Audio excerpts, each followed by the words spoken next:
Японд өдөр нь энгийн харагддаг зарим газрууд байдаг. Хүмүүс инээж, машин явж, амьдрал үргэлжилж байдаг.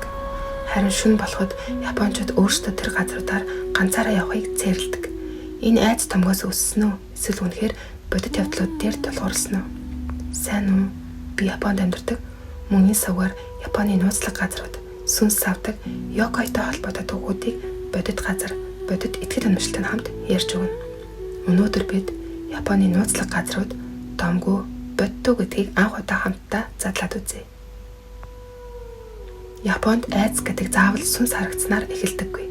Ихэнхдээ энд удаан байж болохгүй гэдэг мэдрэмжээс эхэлдэг. Ингээд хэдэн жишээ дүрдээ. Японд ой гэдэг зүгээр нэг модтой газар биш. Эрт дээр үес ойг хүний ертөнц ба өөр ертөнцийн цаг гэж үздэг байсан.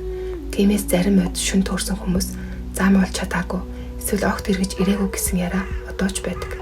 Энэ домгүй эсвэл хүмүүсийн сэтгэл зүй юу? Японд гүүрийг нэг ертөнцөөс нөгөө ертөнц рүү дамжих хаалга гэж үздэг. Тиймээс хуучин гүүрэн дээр шүн ганцаараа зогсвол хачин дуу сонсогддог. Эсвэл араас хэн нэгэн дагаж байгаа мэт мэдрэмж төрдөг гэж ярьдаг. Зарим хүмүүс үүнийг зүгээр салхи, сүүдэр гэж тайлбарладаг. Харин зарим нь тэр газрууд дээр үнэхээр тайлбарлахад хэцүү явдал болсон гэж хэлдэг. Японд хаагдсан барилгуудыг ихэнхдээ шууд нураадаггүй. Тиймээс олон жил хөнгөө орхигдсон барилгууд байдаг. Тэнд шөнө орсон хүмүүс алхах чимээ, хаалга онгоох мэт дуу, эсвэл цонхоор харж байгаа нүд харсан мэт санагдсан гэж ярьдаг. Эдгээр нь домгүй боддоо гэдгийг яг таг хэлэхэд хэцүү. Гэхдээ нэг зүйл тодорхой. Японочууд энэ газруудад итгэдэг. Айцаа зүгээр нэг зохиогоогүй. Олон үе дамжин яригдаж ирсэн учраас өнөөдөр ч цэрлсээр байдаг. Магадгүй аим шиг гэдэг харагддаг зүйл биш. Харин бидний мэддэг зүйлж байж болох юм.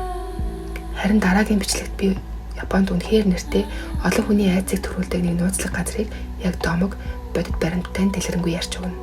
Хэрвээ ийм сэдв чиний сонирхлыг татдаг бол манай сувагт үлдээрэй.